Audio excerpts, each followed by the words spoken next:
Hi ladies, Laura Gabriele here. It's been a while since I've been on YouTube land, but I've been seeing many of you inside of our Facebook group, the Morning Miracles Challenge with Ambitious Christian Women. And right now we just started the harvest of October. Our theme is harvest, and we have a beautiful group of women coming together to work diligently on their morning routine so that they're putting the Lord first in their lives each and every day.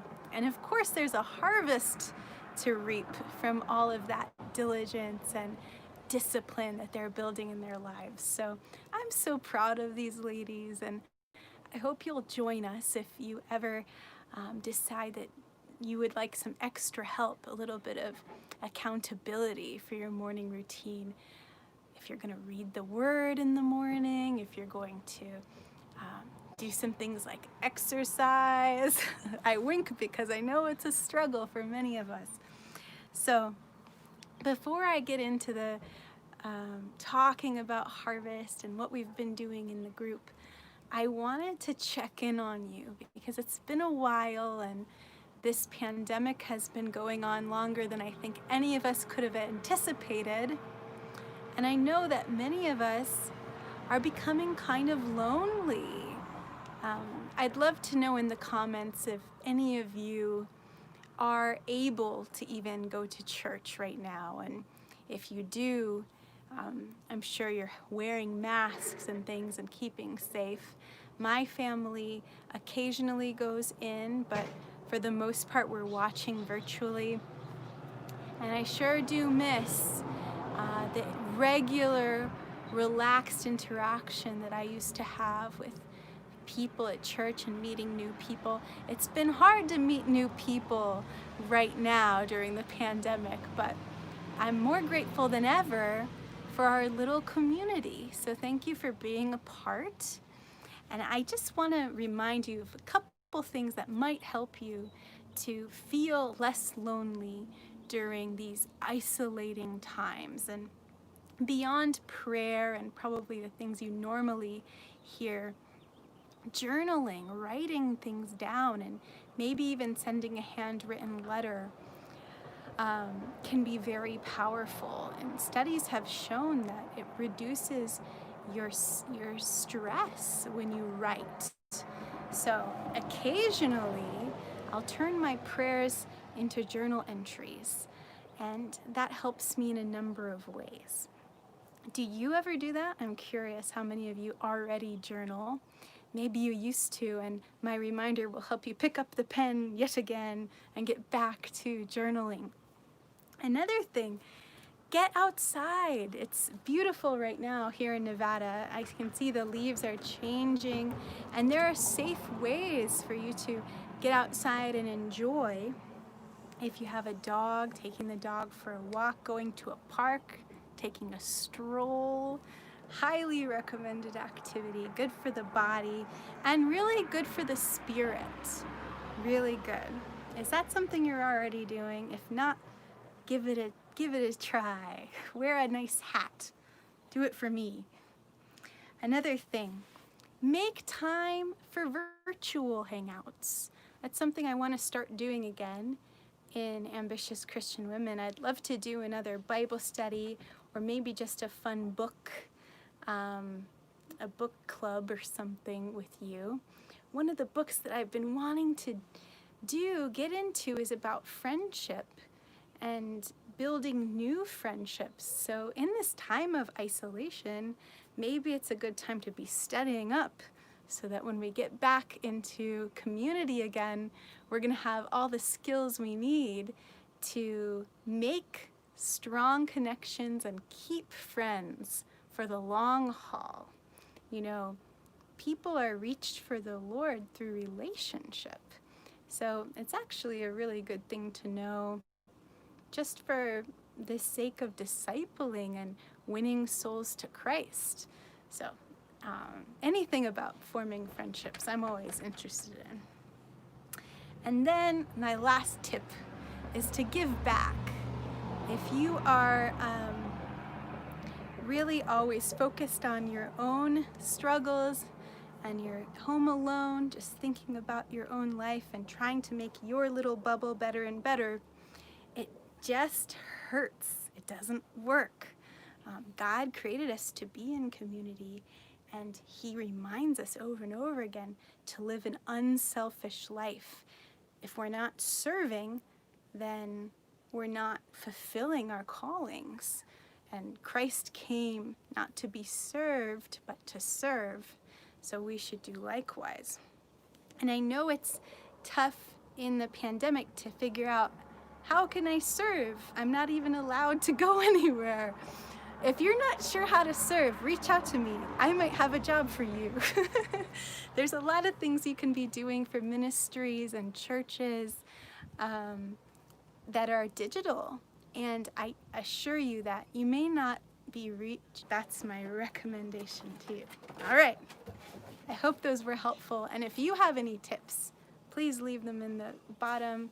How can we deal with the loneliness that we feel during this time and this sense of isolation beyond prayer and studying the Word? I would love to hear from you. So, who's with me to talk just a little bit about what we're doing in the Morning Miracles Challenge?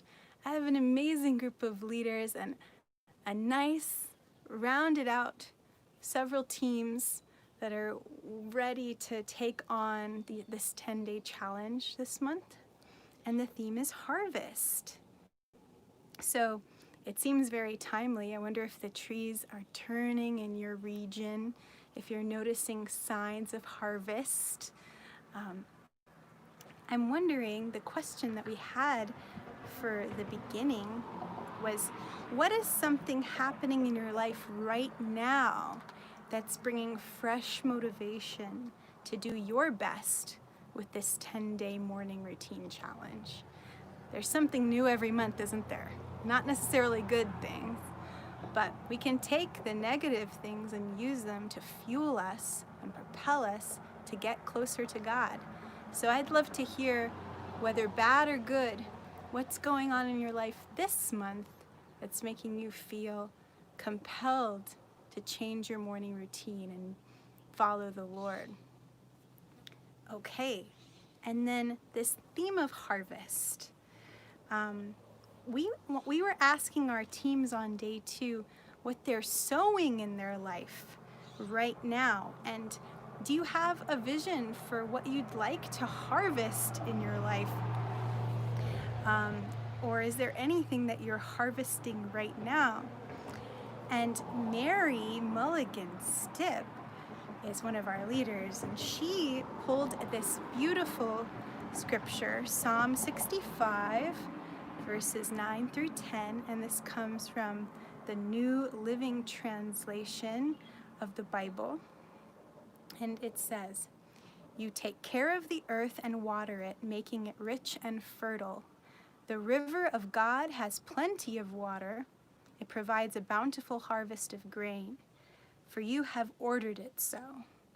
You drench the plowed ground with rain, melting the clods and leveling the ridges. You soften the earth with showers and bless its abundant crops."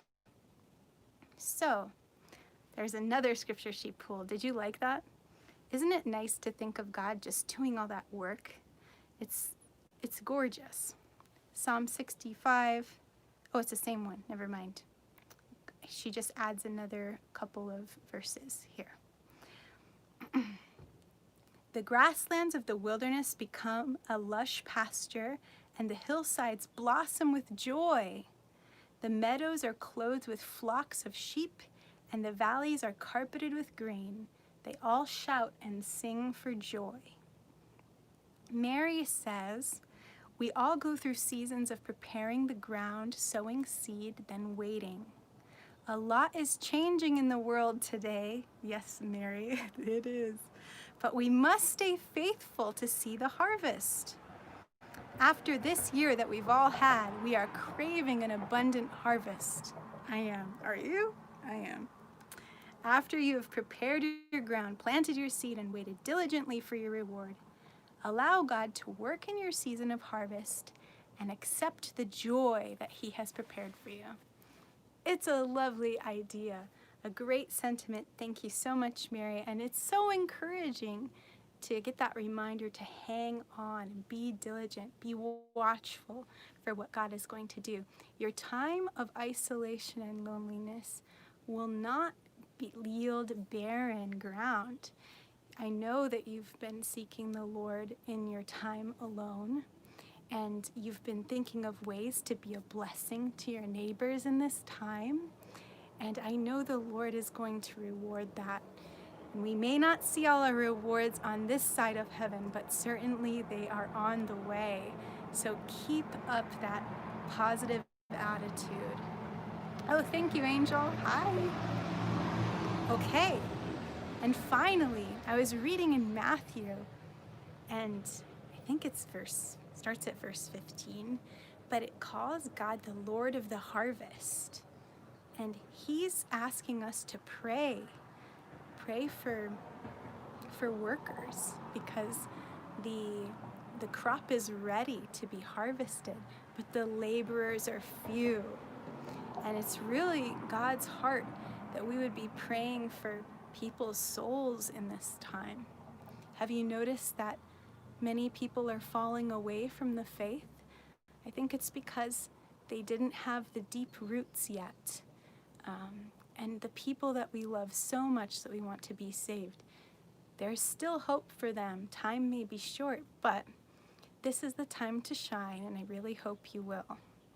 So I was feeling like sharing something today, and I hope that this encouraged you. Thank you for watching, and I hope that just one of these things will spur you to write a little comment below, because without your comments, it's not clear if you've gotten anything out of this, and it's really encouraging to see when you have. So let's keep the conversation going right here on YouTube.